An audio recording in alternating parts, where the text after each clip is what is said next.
नमस्कार दोस्तों, मेरे YouTube channel DS mathematics classes में आपका एक बार फिर से स्वागत है। आज का जो लेक्चर है वो BSc second year mathematics students के लिए है, जिसमें हम पेपर सेकेंड डिफरेंशियल इक्वेशन की बात करेंगे। और ये जो लेक्चर है ये डिफरेंशियल इक्वेशन की फर्स्ट चैप्टर से रिलेटेड है और इस चैप्टर का ये 10th लेक्चर है।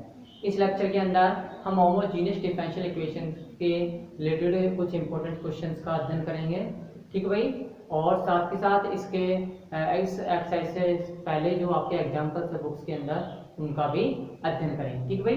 जिनमें से हमने एक एग्जाम्पल का अध्ययन लास्ट लेक्चर में किया था और अब इस लेक्चर के अंदर हम जो भी शीर्ष एग्जाम्पल रहेंगे उनका अध्ययन करेंगे और साथ ही साथ एक्सरसाइज के कुछ इंपॉर्टेंट क्वेश्चंस का भी अध्ययन करेंगे, ठीक है। तो देखो एग्जाम्पल नंबर 1 कंप्लीट हो चुका था। अब यहाँ पे नेक्स्ट एग्जाम्पल है आपका एग्जाम्पल नंबर 3, ठीक है। तो देखिए एग्जाम्पल नंबर 3 कैसे सोल्व होगा इसको देखिए। आपको ये डिफरेंशियल इक्वेशन दी गई, क्या आप इस डिफरेंशियल इक्वेशन को इस प्रकार से लिख सकते हो? इस डिफरेंशियल इक्वेशन को आप इस प्रकार लिख सकते हो m + n dy upon dx बराबर 0 रूप में, ठीक है भाई। आप लिख सकते हो इस डिफरेंशियल इक्वेशन को। और जब आप इस डिफरेंशियल इक्वेशन को इस रूप में लिख सकते हो तो ये कौन सी डिफरेंशियल इक्वेशन हो गई? ये हो गई आपकी प्रथम कोटि तथा प्रथम घात के अवकल समीकरण, जिसका आपने फर्स्ट मेथड, जिसको सोल्व करने का फर्स्ट मेथड आपने पढ़ा था कौन सा? चरों का पृथक्करण, ठीक है। वहां पर आपने कौन सा मेथड पढ़ा था? चरों का पृथक्करण। तो आप सबसे पहले अप्लाई करोगे चरों का पृथक्करण मेथड। चरों का पृथक्करण मेथड अगर आप अप्लाई कर सकते हो, अगर करते भी हो तो dx के साथ ना तो x की सभी टर्म्स शामिल होंगे और ना ही dy के साथ y की सभी टर्म्स शामिल होंगे, ठीक है। जब ऐसा नहीं हो पा रहा, मतलब dx के साथ x की टर्म्स नहीं आ रही सभी के सभी और dy के साथ y की टर्म्स नहीं आ रही, तो आप क्या कह सकते हो? इस अवकल समीकरण पे आप चरों का पृथक्करण विधि अप्लाई नहीं कर सकते, ठीक है। तो उसके बाद हमने दूसरा मेथड पढ़ा था, वो दूसरा मेथड कौन सा है? वो है समघात अवकल समीकरण, ठीक है। तो समघात अवकल समीकरण क्या होती है? वे अवकल समीकरण जिनमें प्रत्येक पद में x और y की घातों का योग कितना हो? x और y की घातों का योग होना चाहिए समान, ठीक है। तो आप देखते हो यहाँ पे x और y की घातों का योग 1 आ रहा है, इधर 1 आ रहा है और इधर भी कितना आ रहा है? 1 आ रहा है। यहाँ पे घात भले 2 है, लेकिन जब अंडर रूट से बाहर निकालोगे तो वर्गमूल लेने के पश्चात घात कितनी बचेगी? x और y की? x और y की घात बचेगी 1, ठीक है। तो इस अवकल समीकरण में इस अवकल समीकरण के प्रत्येक पद के इसके अवकल समीकरण के प्रत्येक पद में x और y की घातों का योग कितना है? हमेशा 1 है, ठीक है। कितना है? 1। मतलब ये कौन सी डिफरेंशियल इक्वेशन है? ये समघात अवकल समीकरण या होमोजेनियस डिफरेंशियल इक्वेशन है। इसको सोल्व करने का मैंने आपको मेथड बताया था। यहाँ पे डिपेंडेंट वेरिएबल y को किस में रिप्लेस करना है? नए डिपेंडेंट वेरिएबल v में रिप्लेस करना है। फिर आपको एक अवकल समीकरण मिलेगी v और x में, और उस अवकल समीकरण को किसके द्वारा सोल्व करना है? चरों के पृथक्करण विधि के द्वारा सोल्व करना है। कहने का मतलब है इस समघात अवकल समीकरण को उस डिपेंडेंट वेरिएबल v की हेल्प से और इंडिपेंडेंट वेरिएबल x की हेल्प से किसमें चेंज करना है? एक नई अवकल समीकरण में। फिर वहां से आपको क्या करना है? चरों का पृथक्करण करना है, फिर सोल्व करना है। फिर एक रिलेशन आएगा v और x में, और उस v और x में रिलेशन में आपको करना क्या है? v क्यों आप v की जगह क्या रखना है? आपको y अपॉन x, तो आपको किसमें रिलेशन मिल जाएगा? y अपॉन x में रिलेशन मिल जाएगा, ठीक है। देखो कैसे सोल्व करना है इसको। तो ये देखिए, ये जो दी गई अवकल समीकरण कैसे अवकल समीकरण? ये अवकल समीकरण आपके प्रथम कोटि तथा प्रथम घात की अवकल समीकरण। तो आप क्या लिख सकते हो? दी गई अवकल समीकरण, दी गई अवकल समीकरण, दी गई अवकल समीकरण प्रथम कोटि दी गई अवकल समीकरण प्रथम कोटि तथा प्रथम घात की दी गई अवकल समीकरण, दी गई अवकल समीकरण प्रथम कोटि तथा प्रथम घात की अवकल समीकरण है, ठीक है। तथा यह समघात अवकल समीकरण है, तथा यह समघात अवकल समीकरण है, ठीक है। तो इसको सोल्व कैसे करना है? तो देखो यहाँ पे सबसे पहले dy अपॉन dx रूप में बनाए इसको। dy अपॉन dx बराबर है f1 ऑफ xy बराबर f2 ऑफ xy रूप में आप इस अवकल समीकरण को चेंज कीजिए, ठीक है। तो देखो कैसे चेंज करना है? x बराबर dy, इस टर्म को राइट हैंड साइड में ले जाओ, पॉजिटिव हो जाएगी। x dy बराबर हो जाएगा y dx plus under root x plus y square into dx। तो यहाँ से क्या कॉमन आ जाएगा? यहाँ से कॉमन आ जाएगा, दोनों टर्म्स से dx, ठीक है। तो आप क्या लिख सकते हो, x dy बराबर y plus under root x square plus Y square into dx, ठीक है। अब यहाँ से dy अपॉन dx बराबर क्या हो जाएगा, dy अपॉन dx बराबर हो जाएगा y upon x plus x square plus Y square का अंडर रूट अपॉन एक्स, ठीक है। अब देखो इस अवकल समीकरण को मैं करना चाहे, इस अवकल समीकरण में आप y की जगह को v में चेंज करो, ठीक है। डिपेंडेंट वेरिएबल को किसके में चेंज कर दो, y को v में चेंज कर दो, किसके द्वारा, y बराबर vx के द्वारा। y बराबर vx के द्वारा चेंज करते हैं तो dy अपॉन dx क्या हो जाएगा, dy अपॉन dx हो जाएगा आपका क्या, dy अपॉन dx हो जाएगा v plus x dv upon dx, ठीक है। तो ये कौन सी इक्वेशन हो जाएगी, इक्वेशन नंबर 8, ठीक है। अब इस dy अपॉन dx की वैल्यू यहाँ पर रिप्लेस करो और y अपॉन x की वैल्यू यहाँ पर रिप्लेस करो, तो क्या आ रहा है, तो ये आ रहा है समीकरण 1 व 3 से, समीकरण 1 व 3 से क्या आ रहा है, समीकरण 1 व 3 से आ रहा है v plus x dv upon dx बराबर y अपॉन x को क्या लिख सकते हो आप, v, तो ये हो जाएगा v plus under root 1 plus v square, ठीक है, under root 1 plus v square. या फिर आप इसको ऐसे लिख सकते हो कि under root x square upon Y square बटा X square plus Y square बटा एक्स स्क्वायर, ठीक है। इस एक्स स्क्वायर का भाग इसमें दोगे तो 1 आएगा, इसमें दोगे तो वाई स्क्वायर बटा एक्स स्क्वायर, इसको आप क्या लिख सकते हो, v का स्क्वायर, ठीक है। अब देखो यहाँ से ये v से ये v कैंसिल हो गया, तो ये क्या आ गई, नई डिफरेंशियल इक्वेशन आ गई, ठीक है। इसमें आ गई b और x में, ये b और x में नई डिफरेंशियल इक्वेशन आ गई, और इस डिफरेंशियल इक्वेशन को किस प्रकार से सोल्व करना है, चरों के पृथक्करण विधि से, ठीक है। तो चरों की पृथक्करण विधि अप्लाई करो, चरों की पृथक्करण विधि, चरों की पृथक्करण विधि, ठीक है। तो चरों की पृथक्करण विधि से देखो क्या लिख सकते हैं, इसको लिख सकते हैं dv upon under root 1 plus b square बराबर dx अपॉन x, ठीक है। अब क्या करना है आपको, चरों का पृथक्करण हो गया, अब आपको दोनों पक्षों को क्या करना है, समाकलन करना है, ठीक है। तो दोनों पक्षों का समाकलन करने पर, ठीक है, दोनों पक्षों का समाकलन करने पर, समाकलन करने पे क्या आएगा, dv upon under root 1 plus b square बराबर इंटीग्रेशन dx अपॉन x, ठीक है।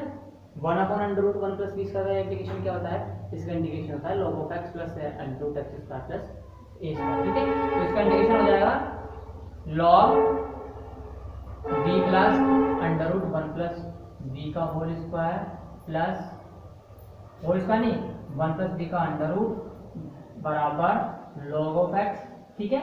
इसका इंटीग्रेशन तो हो जाएगा log of b plus under root 1 plus b square, और इसको हो जाएगा log ऑफ x। और आपको पता है यहाँ पे समाकलन क्या है, अनिश्चित है तो क्या जोड़ोगे, समाकलन नियतांक से। तो जब आप यहाँ पे दोनों टर्म्स log में है तो आप उसको में समाकलन नियतांक किस रूप में जोड़ सकते हो, log c के रूप में जोड़ सकते हो।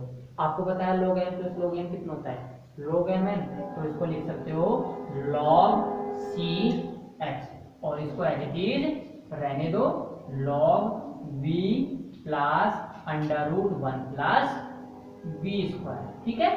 अब क्या करना है आपको, अब आपको दोनों पक्षों को क्या लेना है, एंटीलॉग लेना है, ठीक है। क्या लेना है आपको, दोनों पक्षों का एंटीलॉग लेना है। तो देखो दोनों पक्षों का एंटीलॉग लेने पे क्या आता है, दोनों पक्षों का एंटीलॉग लेने पर, ठीक है, दोनों पक्षों का एंटीलॉग लेने पर। तो एंटीलॉग लेने पे क्या आता है, एंटीलॉग लेने पे आता है v plus under root 1 plus b square बराबर सी एक्स, ठीक है। b की जगह क्या रिप्लेस कर दो आप अभी, y अपॉन एक्स, तो ये हो जाएगा y upon x plus under root, या फिर आप ये लिख दो v बराबर y अपॉन एक्स प्रतिस्थापित करने पर, ठीक है, v बराबर y अपॉन एक्स प्रतिस्थापित करने पर, ठीक है, v बराबर y अपॉन एक्स प्रतिस्थापित करने पर। देखो क्या आ रहा है, y upon x plus under root 1 plus Y square upon x square बराबर सी एक्स, ठीक है। तो देखो यहाँ से ये एलसीएम लेंगे तो under root x square plus Y square हो जाएगा, और इस अंडर रूट से एक्स स्क्वायर कॉमन बाहर लेते हो तो क्या आएगा, ओनली एक्स ही आएगा। तो इसको आप लिख सकते हो y plus under root x square plus Y square बटा एक्स बराबर सी एक्स और इस एक्स को मल्टीपल कर दो इधर, तो ये आपका इस डिफरेंशियल इक्वेशन क्या आ जाएगा, रिक्वायर्ड सॉल्यूशन आ जाएगा। ठीक है, ये क्या आ जाएगा, इस डिफरेंशियल इक्वेशन का रिक्वायर्ड सॉल्यूशन। ठीक है, तो ये आपका एग्जांपल नंबर 3 तो कंप्लीट होता हुआ। अब इसके बाद देखो आप एग्जांपल नंबर 6। ठीक है, इसके बाद नेक्स्ट देखिए एग्जांपल नंबर 6। एग्जांपल नंबर 6 देखिए क्या क्या दिया गया आपको एग्जांपल नंबर 6 के अंदर। एग्जांपल नंबर 6 के अंदर डिफरेंशियल इक्वेशन देखिए जो कि है 1 प्लस e की power x upon y into dx plus e की power x upon y into 1 minus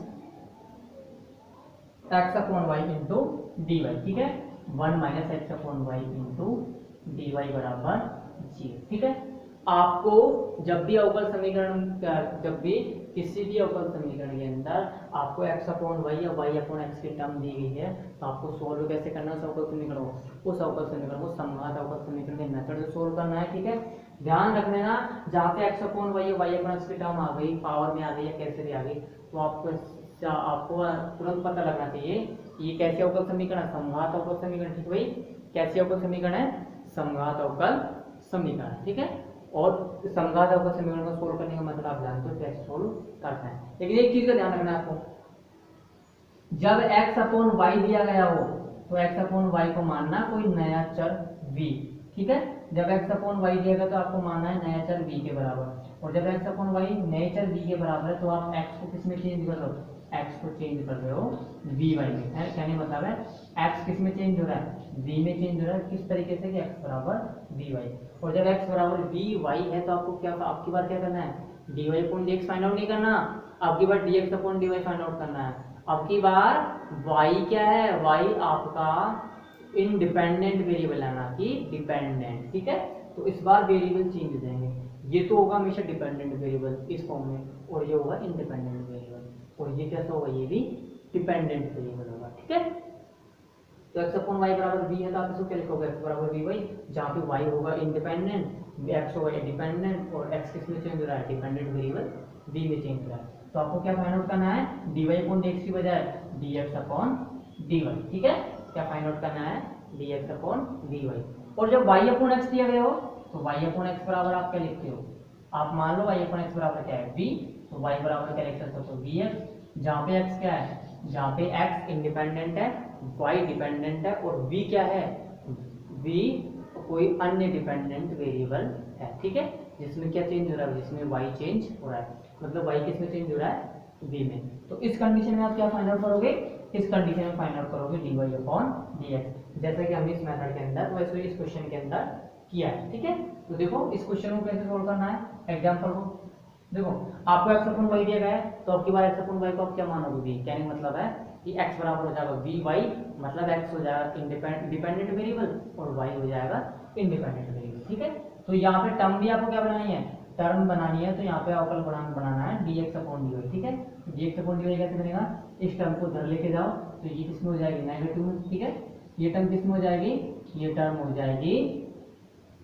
negative में। ठीक है, तो 1 प्लस e की power x upon y into d x बराबर e की power x upon y into x upon y minus 1 into d y. ठीक है, देखो मैं इस टर्म को इधर लेके गया तो माइनस को आगे बाहर उस मल्टीप्लाई में अंदर मल्टीप्लाई कर दिया, तो ये तो नेगेटिव पॉजिटिव में चेंज होगा, ये पॉजिटिव किसमें चेंज हो गया, नेगेटिव में चेंज हो गया। ठीक है, अब देखो यह कैसे अवकल समीकरण है, जो कि क्या है, जो कि समघात अवकल समीकरण। ठीक है, जो कि क्या है, समघात अवकल समीकरण। ठीक है, जो कि क्या है, समघात अवकल समीकरण। अब देखो कैसे सोल्व करना है,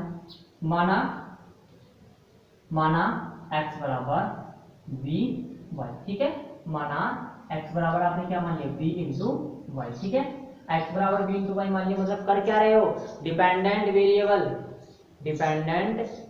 को किसमें चेंज कर रहे हो, डिपेंडेंट वेरिएबल को चेंज, x को चेंज कर रहे हो v में। ठीक है, या फिर आप इसको ऐसे लिख दो, अभी वो नहीं ऐसे रुको, अभी इसको और सिंपल करो, और सिंपल करते तो देखो क्या आ रहा है, dx अपॉन dy बराबर e की power x upon y into x upon y minus 1 बटा 1 प्लस ई की पावर एक्स अपॉन वाई। ठीक है, अब ये क्या है, अब ये समघात अवकल समीकरण, ठीक है, जो कि क्या है, जो कि आपकी समघात अवकल समीकरण है।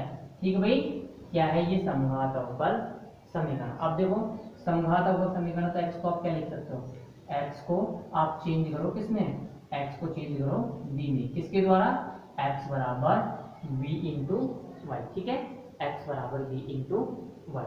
अब देखो x बराबर v इंटू वाई है, तो आप इसका डिफरेंशिएशन करो, डिफरेंशिएशन करने पे क्या आता है, डिफरेंशिएशन करने पे आता है dx अपॉन dy बराबर v plus y dv upon dy। ठीक है, और डिफरेंशिएशन की y के सापेक्ष क्यों कर रहे हैं, क्योंकि यहाँ पर आपके पास y क्या है, y यहाँ पे इंडिपेंडेंट वेरिएबल है, तो हमेशा इंटीग्रेशन करो चाहे डिफरेंशिएशन करो, किसके सापेक्ष करोगे आप, हमेशा इंडिपेंडेंट वेरिएबल के सापेक्ष करोगे। ठीक है, तो ये किसकी वैल्यू आ गई, dx upon dy।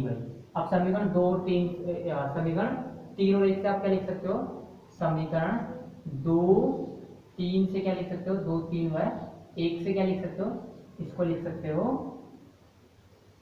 v plus x dv upon dy बराबर x अपॉन y क्या आ जाएगा v, तो ये हो जाएगा e की power v into v minus 1 बटा 1 प्लस e की पावर v। ठीक है, अब इसको सोल्व कर दो, ये अब आपको सोल्व करने के पश्चात क्या मिल जाएगी, आगे एक नई डिफरेंशियल इक्वेशन मिल जाएगी, जो किसके द्वारा सोल्व होगी, चलो के पृथक्करण विधि के द्वारा। ठीक है, तो देखो x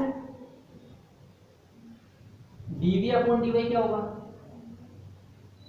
x नहीं है sorry y, v plus y। ठीक है, y dv अपॉन dy किसके बराबर होगा, ये होगा e की power v into 1 minus v upon 1 plus e की पावर v माइनस v। ठीक है, अब एलसीएम लो, आप एलसीएम लेंगे तो देखो क्या आ रहा है, v into d v upon d y बराबर एलसीएम लेने को 1 प्लस e की पावर v आ रहा है, तो ये तो हाथ के अंदर तो 1 प्लस e की पावर v हो जाएगा। एलसीएम लेने के पश्चात यहाँ अंश में क्या आएगा राशि, e की पावर v, फिर इसको 1 से मल्टीप्लाई करो 1, तो e की पावर v हो गया माइनस v, e की power v minus v, e की पावर v माइनस e की पावर v। ठीक है, अब देखिए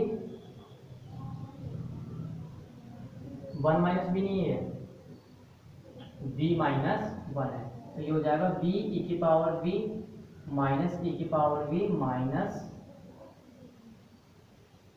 v e की पावर v माइनस e की पावर v। ठीक है, तो ये v की पावर v से v की पावर कैंसिल हो गई, माइनस v की पावर v माइनस e की पावर v कितना हो गया, 2e की पावर v। ठीक है, ये क्या हो गया, ये हो गया माइनस 2e की पावर v बटा 1 प्लस e की पावर v। ठीक है, अब देखो आपको करना क्या है, अब आपको चरों का पृथक्करण स्थिति अप्लाई करनी है। ठीक है, तो चरों की पृथक्करण विधि से, चरों की पृथक्करण विधि से देखो क्या आ रहा है, चरों की पृथक्करण विधि से आ रहा है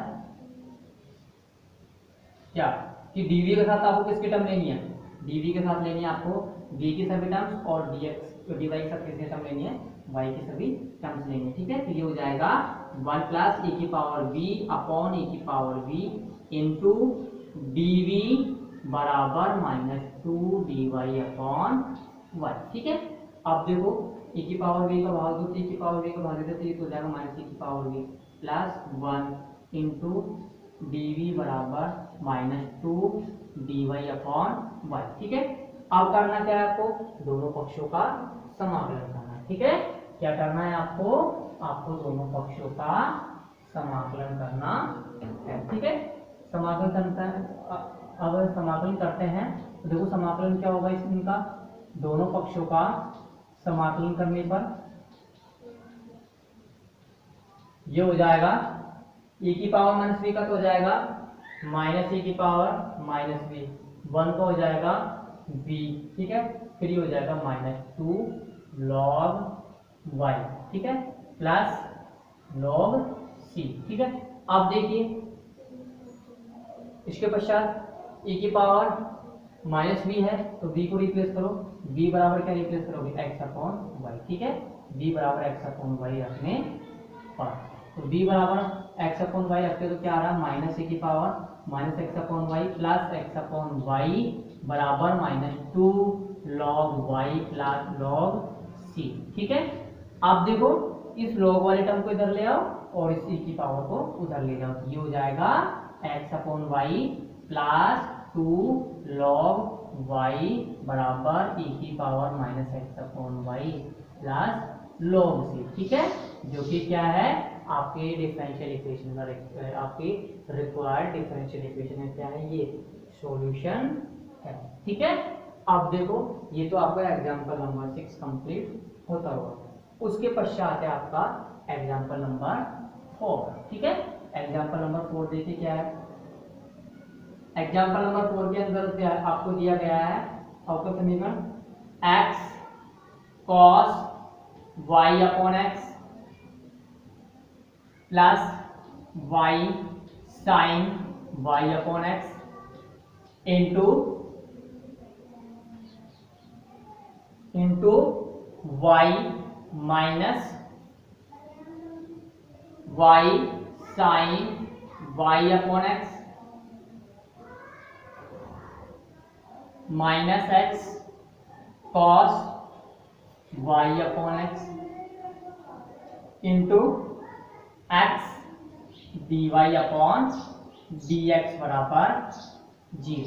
ठीक है, अब देखिए अब की बार भी आपको जो डिफरेंशियल इक्वेशन के अंदर कौन सी टर्म एग्जिस्ट है, x अपॉन y की जगह y upon x। That means आप क्या कह सकते हैं, कौन सी डिफरेंशियल इक्वेशन है, ये जो डिफरेंशियल इक्वेशन है ये आपकी कैसी है, समघात अवकल समीकरण या फिर होमोजेनियस डिफरेंशियल इक्वेशन। ठीक है, अब देखो इसको इसमें आपके पास टर्म y अपॉन x है तो आपके पास अवकल गुणांक कौन सा बनाओगे, dy अपॉन dx वाला बनाओगे, ना कि dx अपॉन dy वाला। ठीक है, तो यहाँ पे किसकी वैल्यू फाइंड आउट करोगे आप, dy अपॉन dx की। तो कैसे करोगे, ये वाले टर्म क्या है नेगेटिव, इसको राइट हैंड साइड में लेके जाओ तो ये बन जाएगी पॉजिटिव। ठीक है, तो देखो इसको कैसे सोल्व करना है, x और x cos y upon x plus y sin y upon x into y बराबर y sin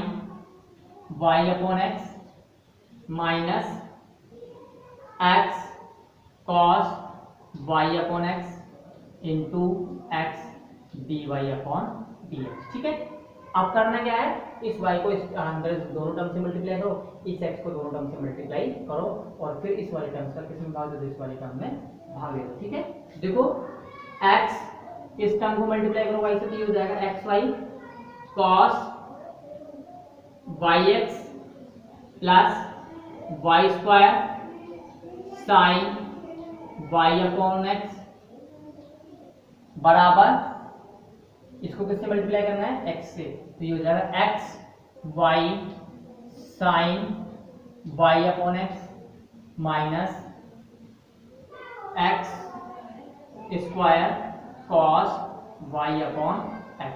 ठीक है, इंटू dy अपॉन dx। ठीक है, अब किसकी वैल्यू फाइंड आउट करनी है, अवकल गुणांक dy अपॉन dx की। तो इस वाले टर्म का इसके में भाग दो, इस टर्म का इसमें भाग दो, तो क्या आ जाएगा, अवकल गुणांक dy अपॉन dx।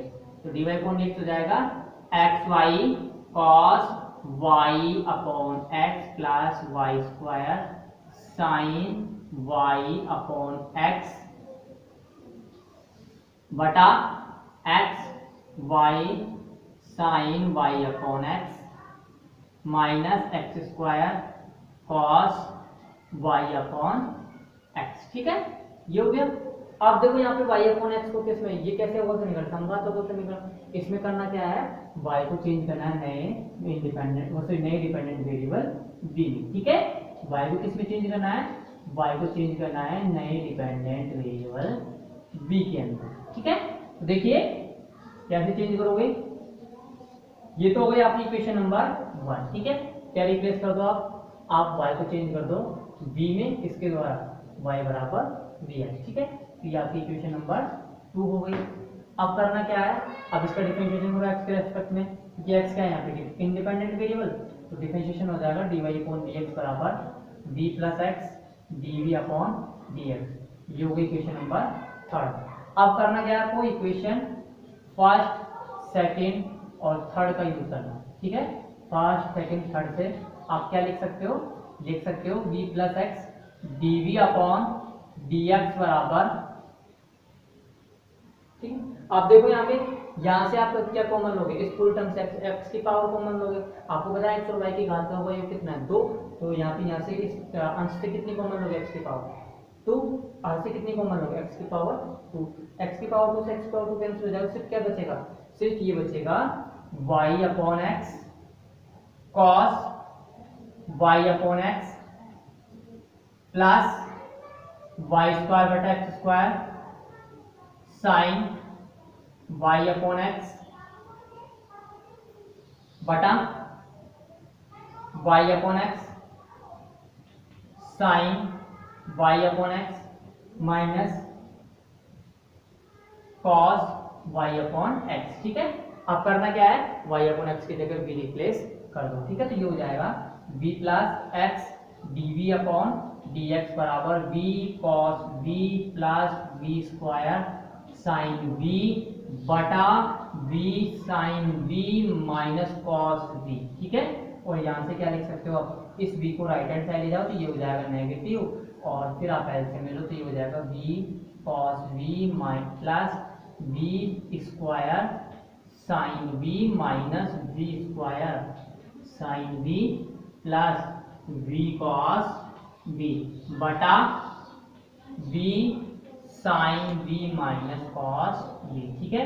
इस v स्क्वायर साइन v से ये v square sine v cancel हो गया, इस v cos v plus v cos v add करोगे तो कितना हो जाएगा 2v cos v, ठीक है।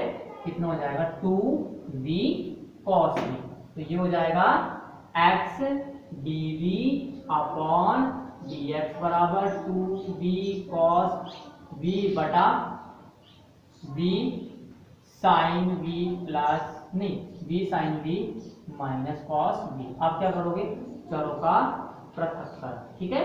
क्या अप्लाई करोगे, चरों की पृथक्करण विधि, चरों की पृथक्करण विधि अप्लाई करो तो देखो क्या आ रहा है, ये आ रहा है v sine v minus cos v बटा v cos v into dv बराबर 2 dx बटा x, ठीक है। अब क्या कर दो, आप दोनों पक्षों का समाकलन, ठीक है। दोनों पक्षों को क्या कर दीजिए, आप समाकलन कर दीजिए। तो दोनों पक्षों का समाकलन करने पर, ठीक है, दोनों पक्षों का समाकलन करने पर क्या आएगा, देखो इंटीग्रेशन, इसका भाग इसमें दो तो v से भी कैंसिल, साइन v बटा cos v क्या हो गया tan v, इस cos v से cos v कैंसिल हो गया तो -1 अपॉन v, ठीक है, इनटू dv बराबर 2 इंटीग्रेशन dx बटा x, ठीक है। tan x का समाकलन कितना होता है, tan x का समाकलन होता है log sec x, मतलब log sec v। 1 upon v का कितना होता है, 1 अपॉन v का होता है log v बराबर 2 log x plus log c, ठीक है। n log n क्या होता है, log m की पावर n, तो इस फॉर्मूले से इसको चेंज कर दो और फिर दोनों में log m plus log n का फॉर्मूला लगा दो और log m minus log n को log m by n के रूप में लिख सकते हैं, ठीक है। तो यहाँ पर log प्रॉपर्टीज लगेंगी। log प्रॉपर्टी कौन कौन सी है, पहली प्रॉपर्टी है n log m क्या होता है, n log m होता है log n की पावर n, ठीक है। तो ये हो जाएगा log sec v minus log v, ये हो जाएगा log x स्क्वायर, ठीक है, plus log c। log m plus log n कितना होता है, log m इंटू n, तो ये हो जाएगा log c x square. log m minus log n कितना होता है, log m बाई n तक, ये हो जाएगा log sec v बटा v, ठीक है। दोनों पक्षों क्या लेना है आपको, दोनों पक्षों का आपको एंटी लॉग लेना है, ठीक है। दोनों पक्षों का एंटी लॉग लो, दोनों पक्षों का एंटी लॉग लेने का देखो क्या आता है, एंटी लॉग लेने का आता है sec v बटा v बराबर c x स्क्वायर, और v की जगह क्या रख सकते हो आप, y अपॉन x, तो ये हो जाएगा x sec y upon x बटा y बराबर c x स्क्वायर, ये x से ये x कैंसिल हो जाएगा तो ये हो जाएगा sec y अपॉन x बराबर c x y, ठीक है, जो कि क्या है, जो कि आपके रिक्वायर्ड डिफरेंशियल इक्वेशन का सॉल्यूशन है, ठीक है। तो ये जो आपके एग्जाम्पल्स थे वो इस एक्सरसाइज के वो कंप्लीट होते हुए और इस मेथड के एग्जाम्पल्स कंप्लीट होते हुए जो क्वेश्चन थे उनको हम नेक्स्ट लेक्चर के अंदर कराएंगे। आज का जो लेक्चर है वो ये कंप्लीट होता हुआ। धन्यवाद।